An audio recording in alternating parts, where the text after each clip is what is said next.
பெயர் விஜயகுமார். நான் விருதுநகர் பக்கத்தில் உள்ள நடைநீர் என்ற கிராமம். இப்ப ஒரு இந்து பையன் ஒரு முஸ்லீம் பெண்ணை லவ் பண்றான்.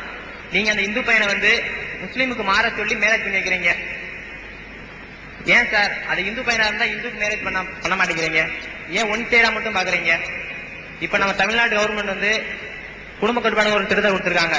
நீங்க மட்டும் அதை கடைபிடிக்க மாட்டேங்கிறீங்க. எதுக்கு சொல்ல? ரெண்டு கேள்வி கேட்டிருக்கீங்களா? எதுக்கு சொல்ல? எதுக்கு சொல்லணும்? சாய்ஸ் உங்களுக்கு. குடும்ப கட்டுப்பாடு சொல்லவா? எது சொல்லணுங்கிறீங்க? திருமணத்துக்கு சொல்லணும். பத்திகளை அப்படி இந்து முஸ்லீம் கல்யாணம் பண்ணி வச்சா நாளடைல இந்து முஸ்லீம் ரெண்டு ஒரு நல்ல உறவு ஏற்படும். இதனால சண்டை சச்சர வராது இல்லைங்க. நாடு ஒற்றுமையா இருக்குங்களா? அதாவது இதுல ஒரு இந்து முஸ்லீம் இருக்கிறாங்கன்னு வைங்களேன். இந்து ஆணு இந்து முஸ்லீம் பொண்ணு, முஸ்லீம் ஆணு இந்து பொண்ணு, இப்படி திருமணம் செய்யலாமான்னு கேட்டா இஸ்லாத்துல செய்யக்கூடாதுன்னு தெளிவா சொல்லப்பட்டிருக்கு. இந்து முஸ்லீம் சொல்லப்படல.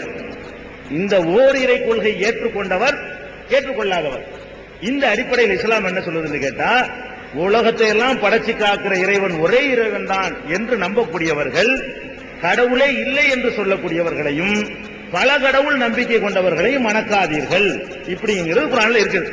மதத்தை சொல்லி இந்து மதம் கிறிஸ்துவ மதம் சொல்லி சொல்லப்படல, கொள்கை அடிப்படையில் சொல்லப்படுகிறது. இதுல ஒரு பாட்டா நீங்க கவனிக்கணும். ஒருத்தர் கடவுள் இல்லைங்கிற கொள்கையில உள்ளவர், அதாவது பகுத்தறிவு சொல்றோம் இல்லையா, அந்த கொள்கையில உள்ளவர் வச்சுக்கிறங்க. அவர் தன்னுடைய பொண்ணை ஐயருக்கு கொடுப்பாரா? கோயில்ல பூஜை செய்யறார் ஐயர், அந்த ஐயருக்கு கொடுப்பாரா? இவர் கொள்கை என்ன? பெரியார் கொள்கை. இவர் கடவுளே இல்லைன்னு சொல்றார்.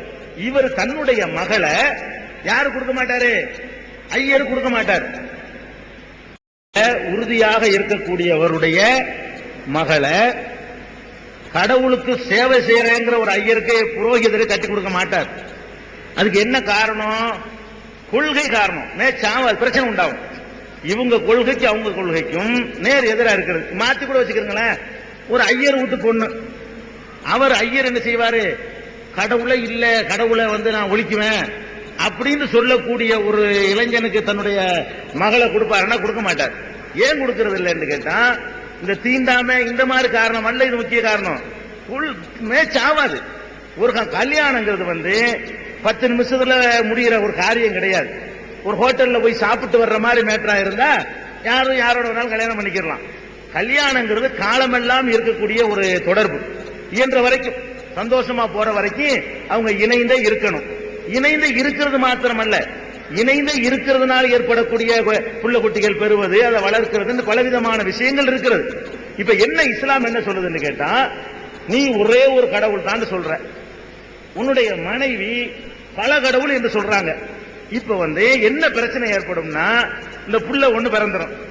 மோகம் 30 நாள், ஆசை 60 நாள், எதுவுமே தெரியாது. 30 நாளைக்கு ஒரு 2 மாசத்துக்கு என்ன செய்யாது? ஆம்புல சொல்ற எல்லாமே இவளுக்கு நல்லதா தெரியும். இவன் என்ன செஞ்சாலும் உப்பு அள்ளி போட்டு சோறு சமைச்சாலும் டேஸ்டா இருக்குன்னு இவன் சொல்லுவான். இந்த 6 மாசத்துக்கு 2 பேருக்கு நிதானம் இருக்காது. அது ஒரு டைப்பா இருப்பாங்க. இந்த 6 மாசத்துக்கு, இந்த 6 மாசம் 2 மாதம் கழிந்த பிறகு நீங்க பாத்தீங்கன்னு சொன்னா யதார்த்தம் புரிய ஆரம்பிக்கும். அப்ப என்ன வரும்னு கேட்டா, ஒரு குழந்தைய பத்தாச்சு. இவன் சொல்லுவான், நான் ஏன் முறைப்படி வளர்க்குவேன். அவன் சொல்லுவா, இல்ல இல்ல ஏன் முறைப்படி தான் வளர்க்குவேன். 2 பேரும் வெவ்வேறு கொள்கையில உள்ளவங்களா இருக்கிறாங்க. அப்ப அங்க என்ன வரும்? நீங்க சந்தோஷத்துக்காக திருமணம் பண்றீங்களா, சண்டை பிடிச்சுக்கிட்டு வெட்டிக்கிட்டு சாப்பிடுறது பண்றீங்களா? கொள்கையே இல்லாதவர்களா இருந்தா யாரும் யாரோடையும் கல்யாணம் பண்ணிக்கலாம். ஒரு கொள்கையை சொல்றாங்கும் போது அந்த கொள்கையில உறுதியா இருக்கக்கூடியவர்கள் மற்ற கொள்கையில உள்ளவோட கல்யாணம் பண்ணாங்கன்னு சொன்னா பிரச்சனைகள் உருவாகும். பிரச்சனை உருவானவுன்னா அது கலவரங்களாக கூட ஆயிரும். ஒரு சமுதாயத்துக்குள்ள அந்த பிரச்சனை ஏற்பட்டா ஜமாத்துல கூப்பிட்டு, வாடா நீனு வாமா கூப்பிட்டு அது என்னங்கிறது ஒரு தீர்வு சொல்ல முடியும். வேற சமுதாயத்துக்கு ஒண்ணு ஒரு முஸ்லீம்காரன் கல்யாணம் பண்ணிவிட்டு 6 மாசத்துக்கு ஒரு பிரச்சனையாகி விவகாரம் வருதுன்னு வைங்க. அப்ப அது சமுதாய கலவரமா ஜாதி கலவரமா மாற்றப்படுவதற்கு கூட அது யூஸ் ஆகும். இதையெல்லாம் கவனத்தில் கொண்டு இஸ்லாம் என்ன சொல்லுதுன்னு கேட்டா, பிறப்புல இல்ல இஸ்லாம். நான் ஏற்கனவே சொல்லிட்டேன், உனக்கு அதுதான் பிடிச்சிருக்குன்னா நீ அந்த கொள்கைக்கு மாறிட்டு போ. இதுதான் பிடிச்சிருக்குன்னா இந்த கொள்கை நீ மாறிவா. ஒரு முஸ்லீம் என்ன பண்றான்னு கேட்டா, எனக்கு மார்க்கத்தை எல்லாம் விட இந்த பொண்ணு தான் எனக்கு முக்கியங்கிறியா, நீ போயிரு. ஒரே கொள்கையா போயிருங்க, 2 பேரும் சண்டை வராதுல. அந்த கொள்கை தான் சரின்னு நீ போயிடலாம். அல்லது இந்த கொள்கை தான் சரி அவங்க வந்துட்டு. கொள்கையில பெரிய ஒரு அடிப்படை விஷயத்துல வேறுபாடு இருந்தால் அவங்களுக்குள்ள இல்லற வாழ்க்கை இனிக்காது. கண்டிப்பா அந்த 2 மாசம் 3 மாசத்துக்கு இனிக்குமே தவிர அதுக்கப்புறம் அது நரக வேதனையா தான் முடியும். அதுதான் இஸ்லாம் என்ன சொல்லுதுன்னு கேட்டா 2 பேருக்குமே இதை சொல்லுது. ஆணுக்கும் சொல்லுது, பெண்ணுக்கும் சொல்லுது. உனக்கு இஸ்லாம் இந்த நெறியை விட எனக்கு இந்த ஆம்பளை தான் வேணும்னு நினைக்கிறியா?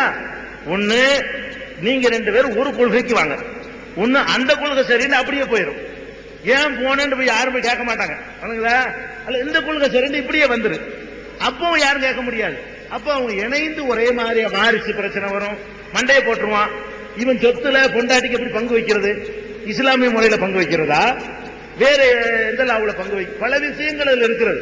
அதனால இது நல்லிணக்கத்தை விட இதுல பிரச்சனைகள் தான் உருவாகும். இன்னும் சொல்வதாக இருந்தால் ஒரு சமுதாயம் விட்டு ஒரு சமுதாயத்துல, நான் ஜாதியை கூட நான் சொல்வேன், திருமணம் செய்யக்கூடிய நேரத்தில் பெண்ணுக்கு பாதிப்பு ஏற்பட்டால் கண்டிப்பா நியாயம் பெற முடியவில்லை. நடைமுறையில பார்க்கிறோம். ஒரே சமூக அமைப்பா இருந்தா கட்டி வச்சு உரிப்பான், தோலை உரிச்சிருவான் 2 பேரையும். ஆணும் பெண்ணு ஒரு செட்டப்ல இருந்தாங்கன்னு சொன்னா கேட்டு தருவதற்கு ஒரு சமூக அமைப்பு இருக்கும்.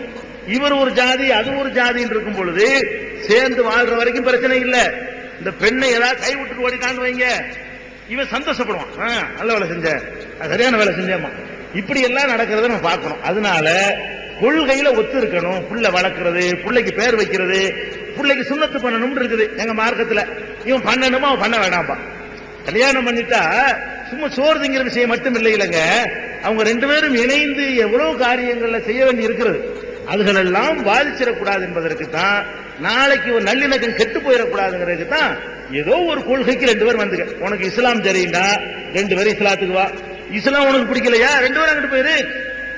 அதை போய் யாருமே தடுக்க மாட்டாங்களே. இதுதான் இஸ்லாம் சொல்லக்கூடிய